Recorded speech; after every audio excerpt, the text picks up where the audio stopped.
آئے گا۔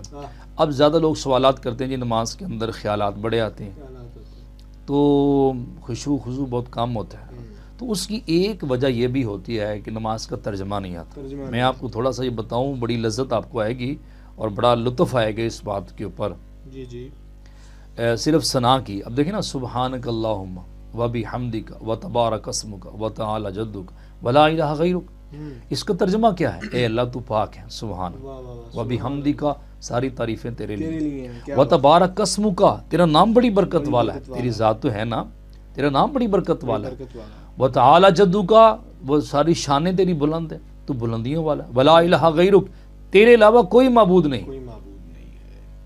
اب یہ دیکھیں، اگر ساری نماز کا اسی طرح ہمیں ترجمہ آ جائے تو کس قدر خشوع خضوع جو ہے وہ نماز کے اندر وہ بڑھ جائے گا انشاءاللہ۔ یہ ہر نمازی کو چاہیے کہ یہ ضرور اس کا مفہوم جو ہے وہ بہت ہی پیارا نقطہ آپ نے پیش کیا۔